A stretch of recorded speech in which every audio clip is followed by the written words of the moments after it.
Quando Geazi volta, Eliseu pergunta para ele de onde fosse, para onde. Não, o teu servo não foi em lugar nenhum. Olha, por duas razões você vai apanhar. Uma por ser avarento e outra por ser mentiroso. Sabe o que vai acontecer contigo, Geazi? Infelizmente, até a meia hora atrás, uma hora atrás, tu era fiel a Deus, mas o teu coração está cheio de podridão. Assim como aconteceu com Paulo. Foi Paulo? Quando estava pregando a palavra.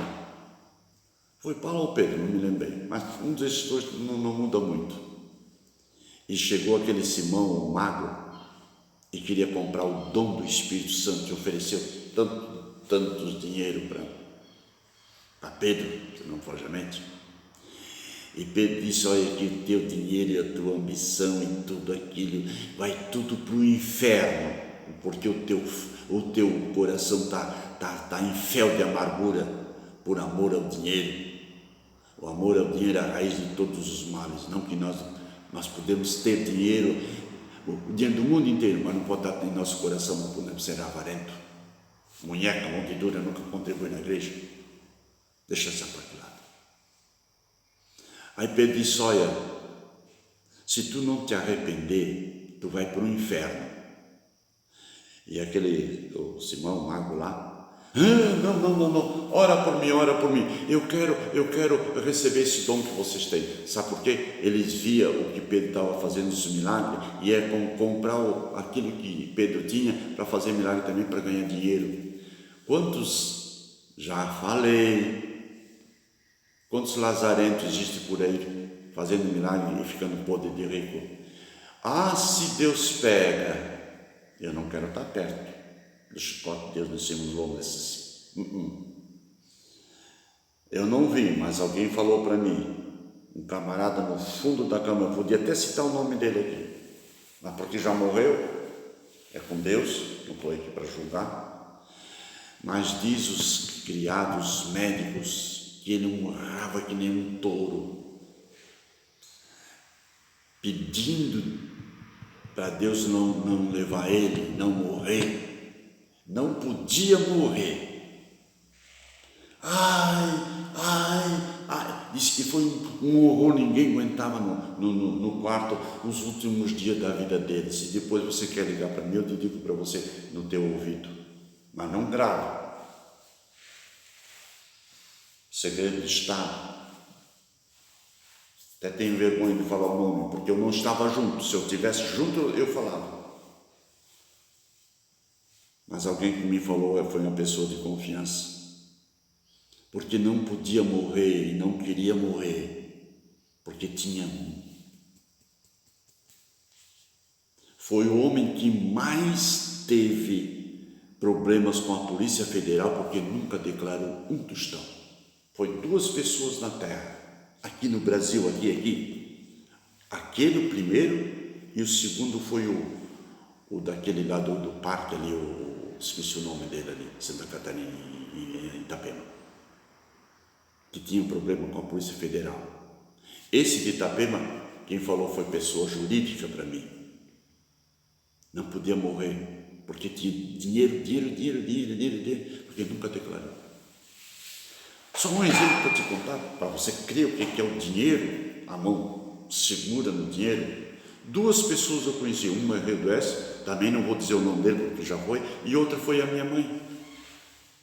Minha mãe não podia morrer, o médico chegou para ela e deu 6 atestados de óbito. No 6º atestado de óbito ele me chamou, 2 vezes ele me chamou. Uma ele já tinha assinado e me chamou porque ela voltou, e a outra ele me chamou porque ela foi.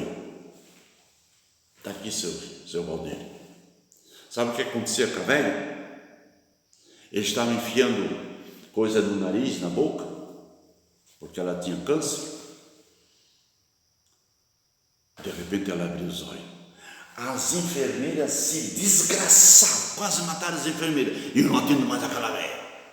Não quero mais ela. Aí chamava o médico botava a mão no pulso, botava os aparelhos, não tinha mais pulsação, não tinha mais nada. Olha, seu Valdir está aqui, ó. não acusa em aparelho nenhum, nem. Tá aí, ó, já faz uma meia hora, uma hora, tá gelada, e o que eu vou fazer? As enfermeiras vêm, começam a mexer com ela, ela abre o olho. Eu disse, doutor, o que eu vou fazer, doutor? Está nas tuas mãos. Depois ele me cobrou todas as 6 corridas, porque ele estava lá no bailão, ele estava lá viajando, estava de férias, e era ele o único médico na cidade, não podia vir de outra cidade. E ele tinha que cruzar, às vezes rompeu as férias para me vir lá, dar um atestado para a mãe. Tudo ele cobrou, paguei. Levei 2 anos para pagar aquele abençoado. Depois fui descobrir, uns 6, 8 meses depois, que eu fui no quarto dela, tive que tirar aquelas coisas para fazer um quarto para o meu filho.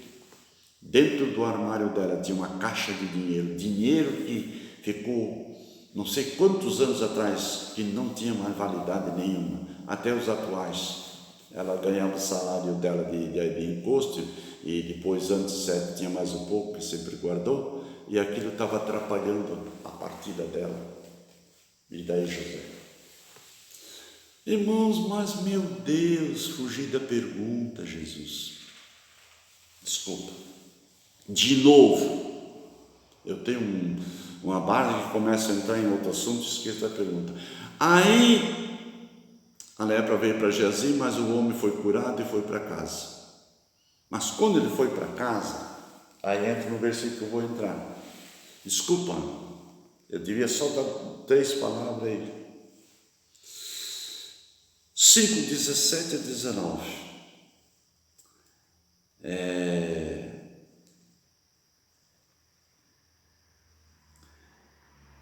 Vamos ler o capítulo 5, segundo Reis, não do 17, a partir do versículo 14, 5, 14. Então desceu e mergulhou 7 vezes, conforme a palavra do homem de Deus, e a sua carne tornou como a carne de um menino, e ficou purificado. Então voltou ao homem de Deus, ele e toda a sua comitiva, e pôs-se diante dele e disse: eis que tenho conhecido que em toda a terra, não há Deus senão em Israel. Agora, pois, te peço que tomes uma bênção do teu servo. Porém, Eliseu falou para Naamã: vive o Senhor em cuja presença estou, que não tomarei, não te pego nada de ti, porque, deixa a parte de Geazi, estou com ele para que a tomasse, mas ele recusou. E disse Naamã: seja assim, contudo, desce a este teu servo uma carga. E disse Naamã para Eliseu: dá para o teu servo, que ele já se fez de servo, sendo general, dá para o teu servo uma carga de terra de um jugo de mula, porque nunca mais oferecerá este teu servo holocausto nem sacrifício a outros deuses senão ao Senhor. Então ele pediu uma carga de terra, o que um mulo conseguia carregar.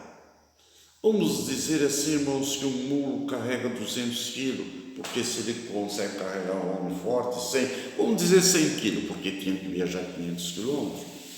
Mas daí um mulo passava para o outro mulo, entende, descarregava desse, mas vamos botar 50 desse lado, 50 desse lado, porque é o peso que um homem pode carregar, né? E botar lá no outro, e o molinho vai, entende? Vamos botar 100 quilos de terra. E andou. Aí veio a pergunta: por que ele levou essa terra? Como eu demorei para fazer outra vez não vai acontecer isso. O que significa a terra que Naamã levou? Agora eu vou para a resposta. Primeiro lugar, significa, irmãos, a presença de Deus naquele lugar. Naamã sentiu a presença de Deus naquele lugar, aonde ele colocou as plantas dos seus pés. Entrou num território sagrado. E eu vou pegar dessa terra e lá no meu território. Com certeza ele fez um tapete assim, aonde ele subia na terra e oferecia o holocausto ao Senhor. Só que tem um detalhe dentro disso aí. Geazi só pegou um pouco aqui, depois você procura e acha, e ficou com a lepra.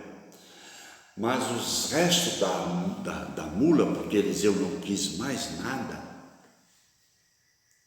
e daí o resto da riqueza que estava em outras mulas, ele descarregou a riqueza que estava naquela mula, pegou e repartiu com um pouquinho em cada mula, porque já estavam cansados de andar 500 quilômetros, e para voltar eles tinham que levar mais ainda a carga que estava em cima daquela mula. Não diz quanto era, mas diz que era uma carga. Imagina de ouro e prata, uma mula carregando 50 quilos aqui, 50 quilos, se fosse uma só, mas não era uma só, porque senão ele tinha que jogar aquela riqueza no rio, porque veio uma comitiva de homens, de certo, alguns vêm montados e depois disseram, desmonta porque agora vou levar a terra, alguma coisa assim parecida.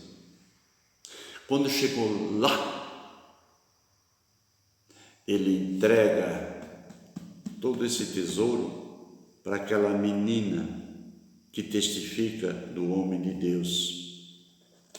A glória foi para o Senhor dos exércitos recebeu a glória, a honra. O homem de Deus foi reconhecido como homem de Deus. Isso é uma lição para pastores e mestres. E a menina foi recompensada pelo testemunho de Deus, que não se envergonhou, sendo uma criada, uma serva, assim como aconteceu com Neemias, na presença do rei Artaxerxes. Deu para entender? Todo aquele tesouro voltou para a menina. E com certeza mais tarde ela se tornou uma mulher e voltou para Israel com aquilo, porque daí ela não precisava mais ser serva. Deu para entender? Aí a terra era um símbolo da presença de Deus. Se lembra lá em Êxodo 3, mais especificamente o versículo 9, quando Deus se encontra com Moisés, ou Moisés se encontra com Deus, e Moisés está lá e vê o fogo arder na sarça, que a sarça não se consumia, e Deus bradou dos céus e disse: Moisés, Moisés, não te chegue para cá, tira a sandália dos teus pés, porque do lugar em que estás é terra santa. O que Deus estava dizendo para Moisés? Moisés, tu tem pó, na tua sandália tem um pozinho de lá, joga essa. Não te firma na doutrina dos faraós, seu caboclo velho. Não traz coisa do espiritismo, a tática do espiritismo, para aplicar no meio do povo de Deus. Eu fui espírita, não fui espírita, eu participei do terreno de espírito Saravá há muitos anos, e tem muitos líderes e até mulheres, e o que o pastor não tem visão para enxergar, que faz até aquela dança, aquele ritual que fazia lá na Umbanda, eles fazem dentro da igreja, e isso é espiritualidade, isso é ser espiritual. Vocês já viram na igreja? Serve até de chacota, muitos fazendo assim, eles botam uma música mudando um rock, um shot, uma coisa assim, e bota a imagem dos crentes pulando lá na frente assim, ou se não bota uma música de Umbanda e eles estão tudo possuídos pelo diabo, e fecha bem certinho, conforme está a música, eles, porque dentro deles não tem o Espírito Santo, tem o Espírito Irmão, já preguei tantas vezes, já bati tantas vezes, eu já pedi para Deus para mim não abrir a boca. Irmão querido, eu devia ter falado em outro, porque eu estou pregando para pastores e líderes e estou ministrando o livro do Apocalipse. Mas eu vou explicar para você. Existe o Espírito da igreja, mas existe o Espírito Santo na igreja. Deu para entender? Não entendeu nada? Existe o Espírito da igreja. mas também existe o Espírito Santo na igreja. Quando o Espírito Santo está na igreja, é uma harmonia, é salvação, é cura, libertação, é liberdade. O poder de Deus se manifesta e ninguém se escandaliza. A glória de Deus vem. O povo não tem pressa de terminar o culto, tem desejo de voltar para a casa de Deus novamente. A conversão muda as coisas, mas quando o Espírito é da igreja, aí é um saravá dentro da igreja. Aí são línguas estranhas que não é de Deus, é Satanás puro. Uivo e grito e ruídos. Tinha um tal de Benerim, que não sei onde está esse safado sem vergonha, que vinha jogar o paletó assim, todo mundo caía, fingia que desmaiava, demônio puro. E eu ainda fui comprar Bom Dia Espírito Santo. No começo o Espírito Santo acompanhava, de repente o Espírito Santo não estava nele, estava o Espírito, e iludiu todo mundo, se acasalou com um vagabundo ali em São Paulo, não sei onde, vestiu uma roupagem assim, e a igreja encheu, ganhou dinheiro com água. Sabe o que aconteceu? O Ministério Público fechou. Isso é vagabundo.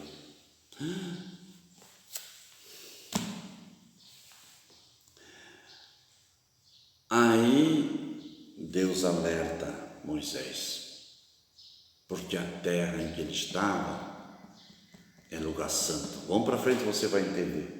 Eu queria falar em 20 minutos, eu já estou falando 2 horas.